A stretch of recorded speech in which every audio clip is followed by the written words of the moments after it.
My parents called me uneducated trash and kicked me out. "Get out, you lowlife," my dad shouted. They had no idea I'd already made $20 million. So I just said, okay, fine, and walked away. The next day, I moved into my Florida beach house. 3 weeks later. It all started when I was Amanda, just 32, a woman who'd built a $20 million business from nothing without a single college degree. For years, I was the quiet force behind my family, footing bills and easing burdens, all while they looked down their noses at my unconventional career choices. Then, at my dad's 60th birthday dinner last month, it all blew up. He didn't just call me uneducated trash, he ordered me out of his house. What he didn't know then was just how successful I'd truly become. I grew up in a very middle-class neighborhood in Columbus, Ohio.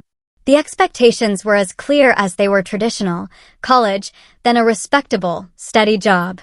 My dad, William, an accountant at the same firm for 3 decades, truly believed a degree was the only path to success. My mom, Patricia, an elementary school teacher, quietly echoed his views. But even at 10, I felt different. While my siblings, Thomas and Jennifer, happily followed the straight and narrow, I was running an elaborate lemonade stand, complete with loyalty cards and different flavors. By 13, I was fixing neighbors' computers, charging a fraction of the local shop's prices. My parents? They just saw them as cute hobbies. "Amanda needs to focus on academics," my dad would boom at dinner. "These games won't pay the bills when she grows up." High school was a blur. My grades were decent, but my real passion was devouring business books and following entrepreneurs online. While Thomas and Jennifer stacked up impressive extracurriculars for college applications, I launched an online store selling custom phone cases I designed myself. I made nearly $2,000 before graduation. To appease my parents, I enrolled in community college. 1 single semester. That's all it took to confirm my gut feeling. This structured environment, these professors who'd never run a real company, it all felt like a cage. When I approached my parents about dropping out, the argument lasted for days.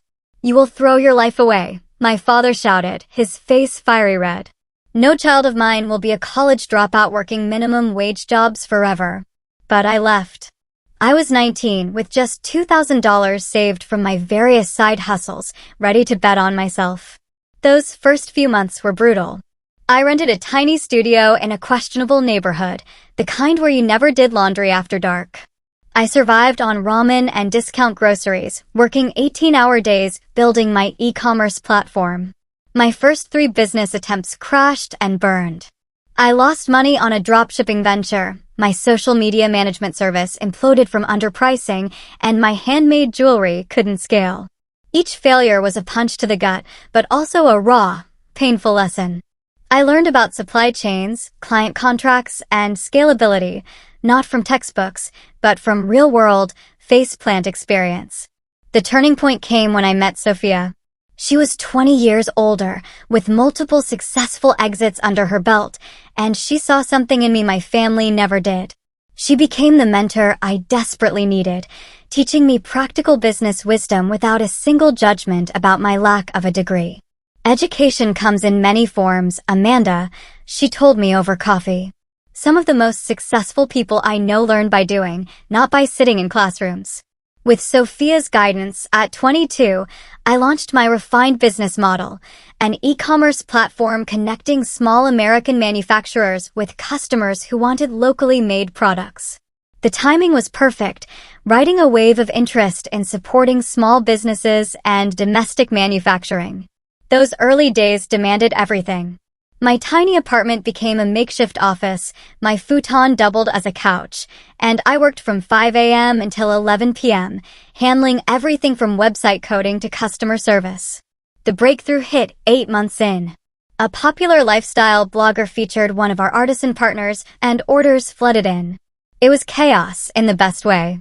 I worked 72 hours straight, fulfilling orders and upgrading our website. That single feature brought in $10,000, more money than I'd ever seen in my account. Excited, I called my parents. My father's response? Cautious skepticism. "That's nice, honey, but it's probably just temporary. You can always go back to college when this thing runs its course. His words stung, but they also ignited a fire. I would prove him wrong, not with arguments, but with undeniable success. The next 5 years were a blur of relentless growth and new challenges. My platform, Heartland Made, expanded from 27 artisan partners in 3 states to over 400 across all 50. Every stage of growth brought a new fire to put out. Our server crashed during a major promotion. I stayed up 48 hours with developers, personally answering customer emails. A larger competitor tried to poach our top sellers. I drove to meet each one, strengthening relationships and improving our commission. The most difficult period was in year 2 when cash flow almost strangled us. We were growing too fast, inventory needs outpacing revenue. I went without salary for 4 months, moved to an even smaller apartment, and negotiated extended payment terms. Those months taught me financial discipline that would be invaluable. Milestones piled up. Our first office, 3 employees, then crossing $1 million in annual revenue. That moment, I celebrated alone with a single glass of champagne in my office after everyone left. Through it all, I kept my growing success quiet from my family. They knew I had a website business that was doing okay, but I constantly downplayed the true scale. Their initial discouragement had created a barrier I couldn't bring myself to cross. Part of me hoped they'd eventually ask detailed questions, showing genuine interest, but those conversations never materialized. Despite their lukewarm support, I never stopped helping them financially. When my mom was diagnosed with breast cancer in year 4, I anonymously paid the $75,000 in medical expenses insurance didn't cover. My father mentioned a lucky insurance settlement that saved them. He never suspected. My brother Thomas needed $40,000 for a down payment on his house. I created a family loan through a separate account, making it look like it came from a distant uncle. He took the money readily, then kept making comments about me needing a real job with benefits. My sister Jennifer's dream wedding hit a snag when her fiancé lost his job. I covered the $50,000 shortfall for the venue and catering. Jennifer knew the money was from me, but at family gatherings, she'd minimize it, referring to Amanda's little website business having a good year. This disconnect between my actual success and my family's perception was creating a painful internal conflict. By day, I was leading strategy meetings for a multi-million-dollar company, making decisions affecting hundreds of partner businesses, negotiating with major retail chains. By night, I was fielding texts from family members who treated me like the college dropout who got lucky with an internet thing. My company headquarters expanded to a full floor in a downtown office building with 38 full-time employees. Our valuation? $20 million, thanks to a profile in Business Insider. I maintained majority ownership, even turning down acquisition offers that would have made me wealthy but cost me control of my vision. As my father's 60th birthday approached, I made a decision. It was time to be honest. Not to boast, but to finally break through the misconceptions and perhaps, finally, earn the respect I'd been seeking for years. I purchased a substantial gift, a fully paid retirement investment account, and planned to present it along with the truth about my business at his dinner. The night before, I rehearsed what I'd say. I wasn't that uncertain 19-year-old anymore. I was a successful entrepreneur who'd created opportunities for hundreds of American manufacturers and dozens of employees. Surely, that would earn my father's respect and change how my family viewed my unconventional path. I could not have been more wrong. The evening of his birthday started pleasantly enough. Their house, the same furniture, the same photos. The only new addition was a large TV Thomas had bought them, conspicuously displayed as his contribution. My mom gave me her typical restrained affection, a quick hug, a pat. "You look nice, Amanda. Did you cut your hair?" It was the same haircut I'd had for 3 years. Thomas and his wife, Heather, arrived, dressed immaculately, radiating upper-middle-class status. Jennifer and Daniel followed, Jennifer immediately launching into stories about her promotion at the accounting firm, following in Dad's footsteps. "The partners are hinting I might make junior partner next year," she announced, youngest in firm history. Throughout the pre-dinner conversation, not a single inquiry about my career. When Daniel briefly mentioned an e-commerce article, Thomas quickly steered the conversation to his son's Little League achievements. Dinner was Mom's traditional pot roast, served on the good china. My father, at the head of the table, accepted compliments on his youthful appearance. 65 looks good on you, Dad, Thomas said, raising his glass. Here's to another 20 years, at least. The moment felt right as dessert was served. I'd waited patiently through neighborhood gossip, Thomas's children's accomplishments, Jennifer's vacation plans. No one had asked a single question about my life. Dad, Mom, everyone, I began, my heart pounding despite my outward composure. I wanted to share some news about my company. My father nodded absently, already reaching for another slice of cake. Heartland Made was recently valued at $20 million, I continued. We've received several acquisition offers, and I was featured in Business Insider and Entrepreneur magazine last month. The silence that followed felt interminable. My mother froze, her fork halfway to her mouth. Jennifer exchanged a quick, shocked glance with Daniel. Thomas just stared. My father was the first to speak, his tone utterly dismissive. What exactly does that mean, Amanda? These internet businesses use all sorts of funny math to come up with these valuations. I maintained my composure, explaining in simple terms how business valuations worked, our revenue streams, our growth. I mentioned our office, our 38 employees, our partnerships with over 400 American manufacturers. Thomas cut me off before I could finish. So, you got lucky with this online thing. That's great, but some of us have been building real careers with actual qualifications. He emphasized qualifications, glancing at his wife, who nodded in agreement. It's not luck, I responded, my voice calm but firm. It's 7 years of working 18-hour days, solving complex problems, building something meaningful. We've helped save dozens of American manufacturing businesses that were on the verge of closing. My mother finally spoke, her voice tentative. That sounds impressive, dear. Though I still wish you had finished your degree. Even with this business, education is important. I felt my patience wearing thin, but I pressed on. Actually, I brought something for Dad. I handed him an envelope containing the documentation for the retirement account I'd funded. I wanted to ensure you both have a comfortable retirement. My father opened it, and his expression darkened. Rather than gratitude, his face flushed with something that looked remarkably like anger. What is this supposed to be? Some kind of charity?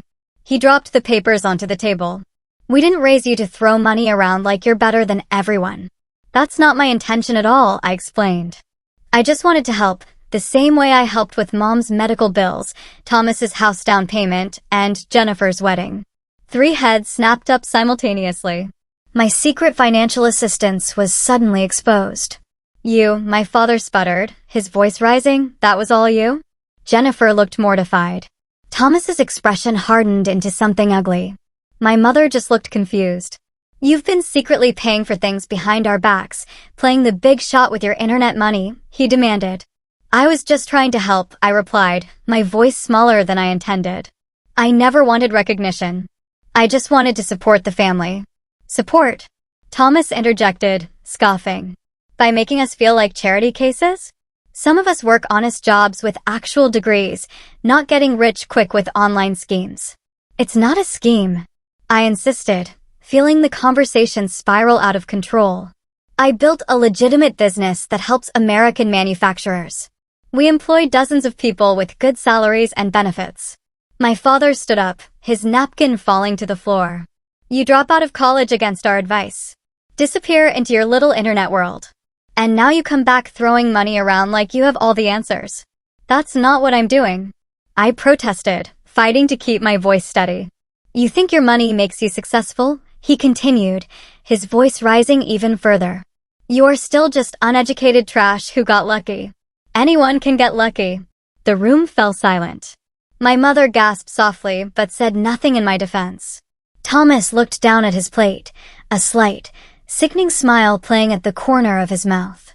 Jennifer appeared torn between embarrassment and agreement. William, my mother finally whispered, too late and too quietly to matter. No, my father continued, now fully enraged. I have worked my entire life the right way. I got an education, built a respectable career, raised a family. I will not be shown up in my own home by my dropout daughter. I stood slowly, gathering my purse. I should go. Yes, you should, my father spat. Get out of my house, you lowlife. Your money does not make you part of this family. We have standards. The words hit like physical blows. I looked at each face around the table, searching for any ally, any sign of support. There was none. Happy birthday, Dad, I said quietly, walking toward the door with as much dignity as I could muster. No one followed me out. No one called after me. I got into my car, my hands shaking so badly I could barely grip the steering wheel. As I pulled away from the house I had grown up in, I realized something fundamental had broken, something that felt like it could never be repaired. The drive back to my hotel was a blur of streetlights and tears. I had to pull over twice, overwhelmed. The cruel irony wasn't lost on me. I owned a multi-million-dollar company, yet I was spending the night in a hotel in my own hometown because my family's house was no longer open to me. In the sterile quiet of my hotel room, I replayed every word, every reaction. Had I been too proud? Had I misread our dynamic all these years? The financial help, now exposed, felt like a foolish attempt to buy approval I could never earn through achievements alone. I pulled out my laptop and started documenting every cent I had given my family. The list was substantial. $75,000 for Mom's cancer treatment, $120,000 for Thomas's house, $50,000 for Jennifer's wedding, not to mention Dad's car repair, Mom's kitchen renovation. Countless gifts and emergencies, all discreetly handled through accounts designed to obscure their source. Nearly $300,000 in total, excluding the retirement account he'd just rejected. Money given freely out of love to a family that had just called me trash. My phone lit up around midnight. A text from Jennifer. Dad is still upset, but he'll get over it. You know how he gets when his authority is challenged. No apology. No acknowledgement of the horrific things said. Just an expectation that I would absorb the abuse and return to the family dynamic as if nothing had happened. I didn't respond. The next morning, I contacted a therapist. Family wounds cut deepest, Dr. Richardson observed, especially when they target the very things we've worked hardest to overcome. Over the next few days, she helped me understand. My success threatened their hierarchy, their values. My financial assistance, far from earning gratitude, had created resentment by highlighting a shift in power they weren't ready to accept. Your father's identity is built around being the provider and authority, she explained. Your success challenges both roles. I started journaling, documenting patterns from childhood, subtle ways my entrepreneurial spirit had been discouraged, how academic achievements were celebrated while business successes were minimized, the constant reminder that without a degree, I'd never truly succeed. This process revealed how deeply I'd internalized those messages. Despite all my outward success, a part of me still felt like the family failure, the dropout who had something to prove. That explained my reluctance to openly discuss achievements and my continuous financial support without recognition. A week after the disastrous dinner, my sister called. I let it go to voicemail. Amanda, please call back. Dad feels bad, but you have to understand how it looked. You coming in and basically showing off your money. It was insensitive to the rest of us who worked hard for our careers. I deleted the message. The narrative twist was breathtaking. Somehow, I had become the villain for simply stating facts about my business after years of minimizing my success. My brother texted next, family is family. Let's move past this. Again, no apology, just an expectation that I would accept my designated role and the treatment that came with it. 2 weeks after the dinner, I made a decision that felt both terrifying and liberating. I would prioritize self-respect over toxic family dynamics. The beach house I'd purchased in Naples, Florida, the previous year as an investment property, would become my new home.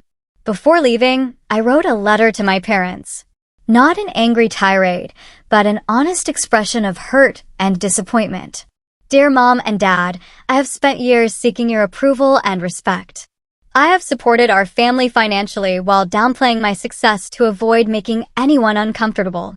Despite building a $20 million company that helps preserve American manufacturing jobs, I have been made to feel like the family failure because I chose a different path than the one you prescribed. When Dad called me uneducated trash and a lowlife, it revealed how you truly see me.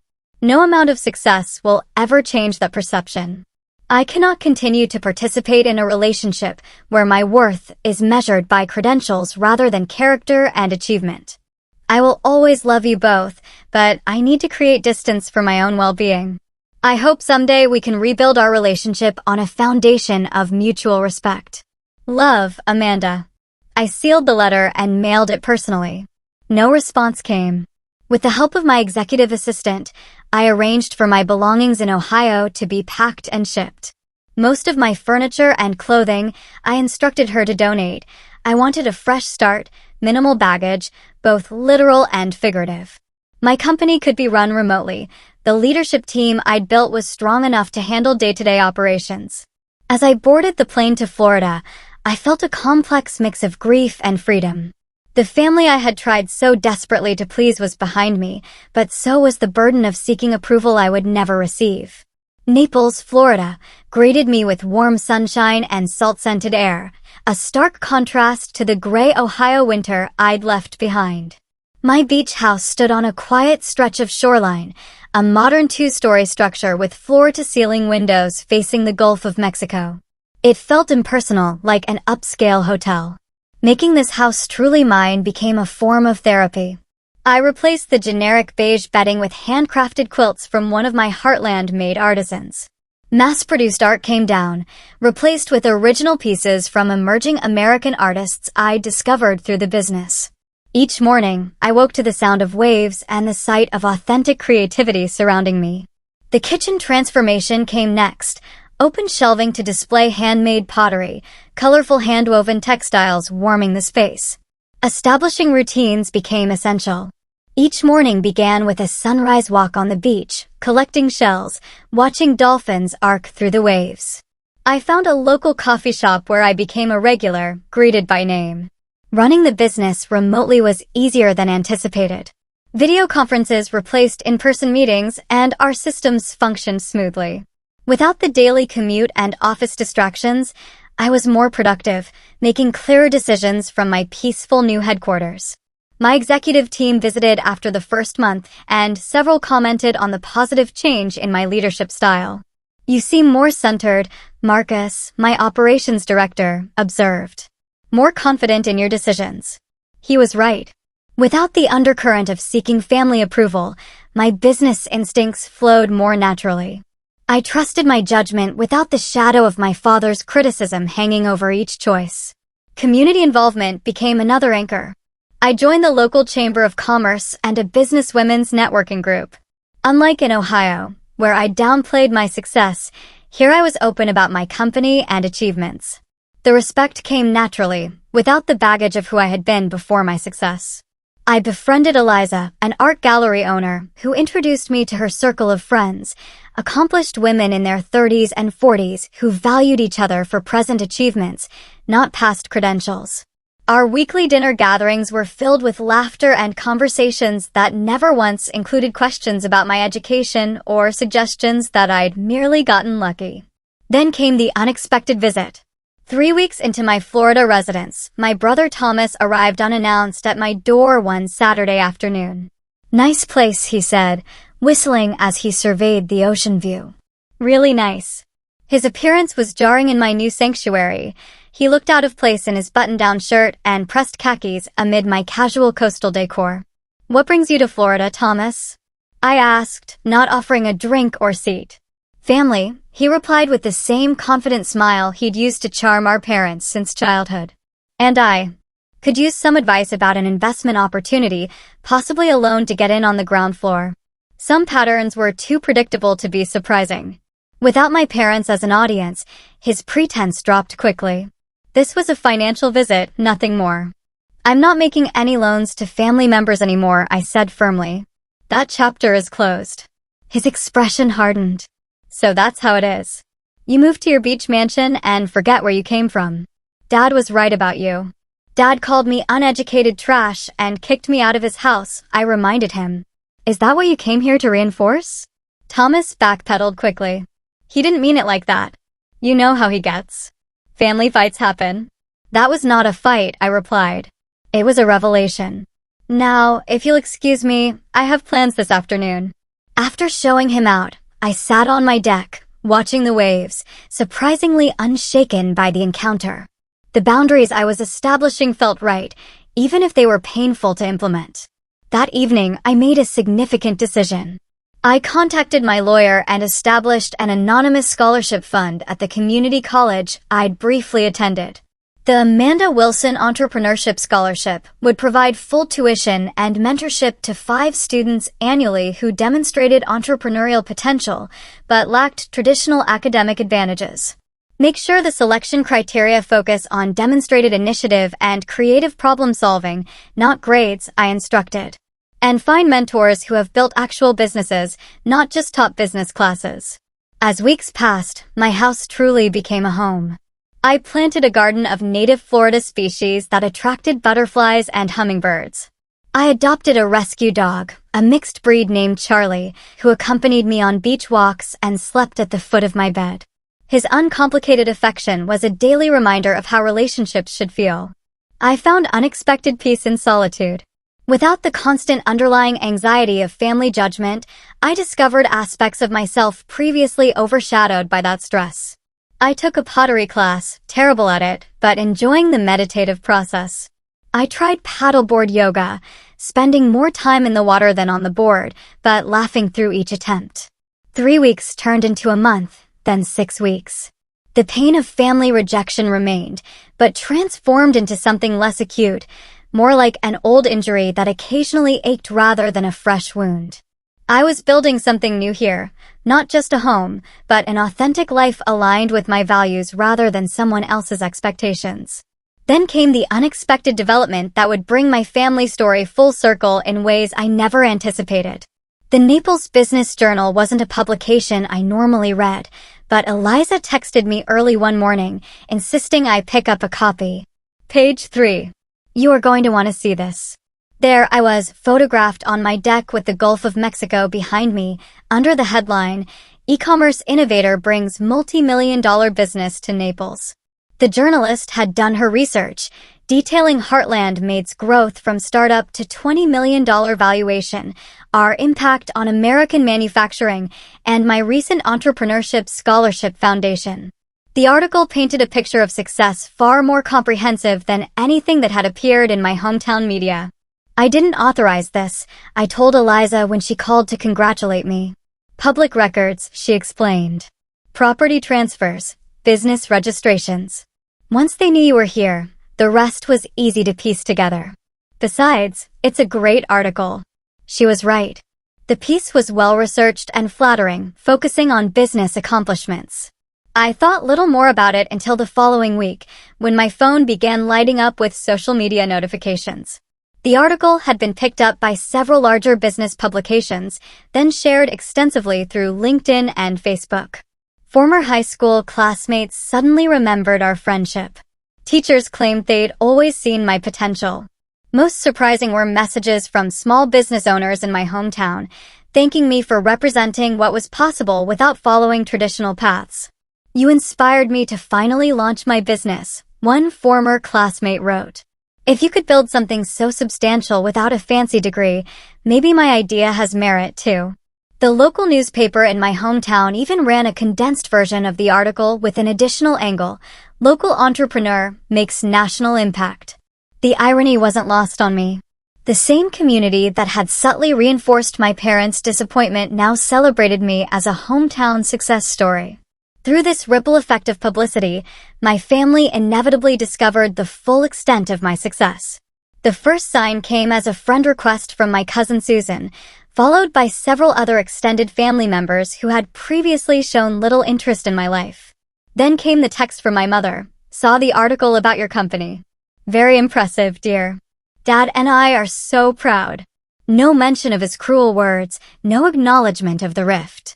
Just a casual claim of pride that had been notably absent when I sat at their dinner table. My father's voicemail arrived the next day, his tone artificially jovial. Amanda, Big news about your company in the paper. Always knew you had it in you.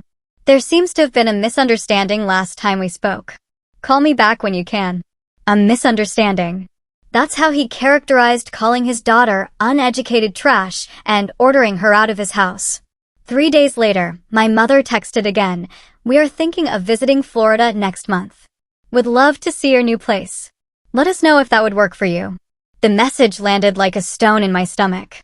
6 weeks of healing, of building a new life free from their judgment. And now they wanted to simply appear at my doorstep as if nothing had happened. I didn't respond immediately. Instead, I scheduled an emergency session with Dr. Richardson. You have several options, she advised. You can decline the visit entirely. You can agree, but set strict boundaries. Or you can see this as an opportunity for honest conversation that might lead to healing, though that requires their willingness to acknowledge the harm done. After careful consideration, I texted my mother, you and Dad are welcome to visit, but we need to have an honest conversation about what happened at his birthday dinner before we can move forward. Please let me know if you're open to that kind of discussion. Her response came quickly, of course, dear. We just want to put this behind us and be a family again. That phrasing troubled me, that desire to put this behind us without addressing it directly. But I confirmed dates for their visit the following month. As the day approached, I prepared, both practically and emotionally. I arranged for them to stay in a nearby hotel, preserving my personal space. I role-played difficult conversations with Dr. Richardson, practicing setting boundaries without becoming defensive. My parents arrived on a sunny Tuesday afternoon. I met them at a beachfront restaurant for lunch, a public setting that would help moderate the initial interaction. They looked smaller, somehow less intimidating than they had in Ohio. My father's confident posture seemed diminished. My mother more nervous than I remembered. They both dressed formally despite the coastal setting, my father in a button-down shirt and slacks, my mother in a structured dress better suited to church than beach dining. This place is something else, my father said, gesturing at the turquoise water visible through the restaurant windows. You have done well for yourself, Amanda. The slight emphasis on for yourself did not escape me, the implication that my success existed in isolation from family values. Thank you, I replied, simply, not filling the awkward silence that followed. My mother jumped in with small talk about their flight, the weather, how different Florida was from Ohio. I responded politely but didn't help carry the conversation. Finally, after our food arrived, my father cleared his throat. About what happened at my birthday dinner. You called me uneducated trash and a lowlife, I stated calmly, maintaining eye contact. You told me to get out of your house, and that my money did not make me part of the family. His face flushed. I was surprised by the news about your business. It caught me off guard. I may have overreacted. Not an apology. An excuse. I need to understand, I continued. Was that reaction about me sharing my success, or about learning I had been helping the family financially? Both, my mother interjected. It felt like you were showing off. Like you were saying you're better than us now. I never said or thought that, I replied. I spent years hiding my success to avoid making anyone uncomfortable. I helped financially because I could, and I wanted to support the family I love. My father shifted uncomfortably. Well, the way you presented it was very forward, and finding out you were behind those other things. It felt like charity we never asked for. The conversation continued in this vein throughout lunch. No genuine apology emerged, just justifications and attempts to minimize the severity of what had transpired. The subtext became increasingly clear. They were here because my public success made rejecting me socially awkward, not because they had reconsidered their assessment of my worth. As we finished our meal, I made a decision. I'd like to show you my home. But first, I need to be very clear about something. I will not pretend the dinner never happened. I will not accept being called names or having my choices denigrated. If you want a relationship moving forward, it has to be based on mutual respect. They exchanged glances before my father nodded stiffly. That seems reasonable. When they arrived at my beach house later that afternoon, their expressions as they took in the expansive ocean view told me everything. This tangible evidence of my success was impossible to dismiss or minimize. The $20 million valuation was no longer an abstract number, but manifested in beachfront real estate and tasteful luxury. "This is quite something," my father managed, his voice tight.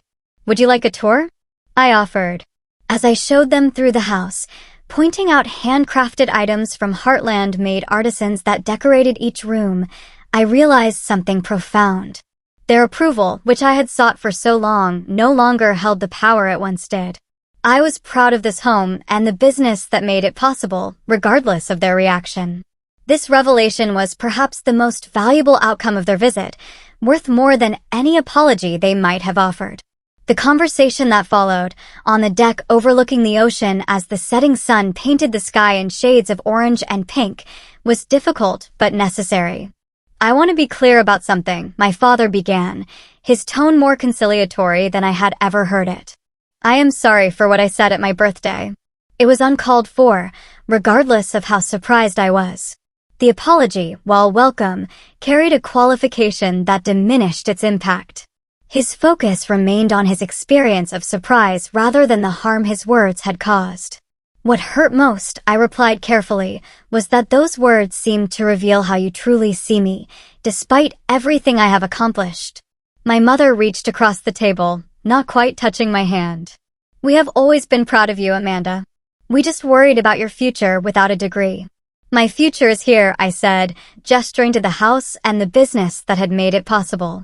"I built it without a degree, but with 7 years of working harder than most people ever will. That deserves respect, not condescension." My father shifted uncomfortably. "The business world can be fickle. Companies rise and fall overnight. We just wanted security for you." "I understand that concern comes from love," I acknowledged, "but there is no perfect security in any path. Plenty of people with degrees struggle financially, while others without formal education thrive. What matters is recognizing there are multiple valid paths to success." The conversation continued for hours as the sun set and stars appeared over the gulf. No dramatic reconciliation occurred. No tearful group hug that magically healed decades of misunderstanding. Instead, we reached a fragile understanding, a starting point rather than a conclusion. Moving forward, I explained as the evening drew to a close, "I am open to rebuilding our relationship, but with clear boundaries. I will not accept being demeaned for my educational choices or having my success attributed to luck rather than hard work and skill." My parents agreed, though I sensed my father's reluctance in his tight smile. My mother seemed more genuinely receptive, perhaps recognizing for the first time the role she had played by enabling family dynamics that had caused so much pain. After they returned to Ohio, I reflected deeply on the visit and the path that had led me here. The healing process was far from complete, but significant steps had been taken. I maintained limited contact with my parents in the months that followed, brief weekly phone calls that gradually became less awkward. My relationship with my siblings evolved differently. Jennifer eventually offered a genuine apology for her role, and we slowly rebuilt a connection based on adult friendship.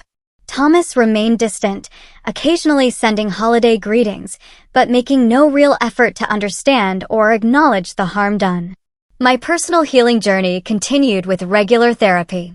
Dr. Richardson helped me recognize how family trauma had shaped my approach to business and relationships, creating patterns of seeking validation through achievement and financial generosity. "Success is not a substitute for self-worth," she reminded me, "and family approval cannot be purchased, no matter how much you give." This insight led me to establish clearer boundaries in all relationships. I became more comfortable discussing my accomplishments without minimizing them. I learned to give from genuine generosity rather than as an attempt to buy acceptance. The Entrepreneurship Foundation became a central focus of my philanthropy.